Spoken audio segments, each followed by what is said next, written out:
ஒரு ஊர்ல ஒரு ராஜா இருந்தார். ராஜாவுக்கு கீழ பணி செய்கிற வேலையாட்கள் இருந்தார். அந்த வேலையாட்கள் என்ன பண்ணுனார் அப்படின்னு சொன்னா, தன்னோட கூட வேலை செய்கிறவரையும் ஒரு கூட்ட ஜனத்த அவருக்கு பிடிக்கவே பிடிக்காதாம். இதெல்லாம் என்ன பண்ணாருன்னா, அந்த ராஜா கிட்ட போயிட்டு, "ராஜா ராஜா உங்களுடைய கட்டளைகளையும், உங்களுடைய நியமங்களையும் அவங்க கைக்கொள்ளவே மாட்றாங்க. அந்த ஜனங்க எல்லாரையும் நம்ம அழிச்சு போட்டுறலாம்." அப்படின்னு சொல்லிட்டு அவர்கிட்ட போயிட்டு விண்ணப்பம் பண்றார்.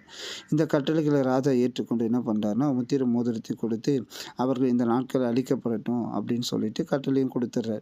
இந்த கட்டளைய வாங்கிட்டு போயிட்டு அந்த மக்களுக்கு இந்த செய்தி அறிவிக்கப்படுது. உடனே அந்த மக்கள் எல்லாம் ஒரு துக்கமுகமாகி ரொம்ப மன கஷ்டமும், அழுது தங்கள் இரவெல்லாம் சாப்பிடாம உபவாசம் இருக்கிறத பார்க்கிறோம். அந்த யூத ஜனத்துக்கே ஒரு இருள் சூழ்ந்த சூழ்நிலை அவருடைய வாழ்க்கையில இருந்தது. ஆனாலும் காரியம் மாறுதலாய் முடிந்தது. எப்படி என்று சொன்னால், யார் இந்த நியமங்களை குறிக்கப்பட்டதோ, அவர்களும் அவர்களோடு கூட இருந்தவர்களும் அழிக்கப்பட்டார்கள். அவர் என்ன திட்டத்தை தீட்டினாரோ, அதேபோல அவருடைய வாழ்க்கை முடிந்து போனது. இதேபோல உங்களுடைய வாழ்க்கையில, வேலை ஸ்தலங்கள்ல இப்படிப்பட்ட சூழ்நிலைகள் உங்களுடைய வாழ்க்கையில இல்லாத சூழ்நிலைகள் ஏற்பட்டிருக்கலாம். ஆனாலும் இன்று பயப்படாதிருங்கள். உங்களுடைய வாழ்க்கையில நிச்சயமாய் தேவன் அற்புதங்களை செய்வார். யார் உங்களுக்கு விரோதமாய் எழும்பினார்களோ, அவர்கள் அழிக்கப்படுவார்கள்.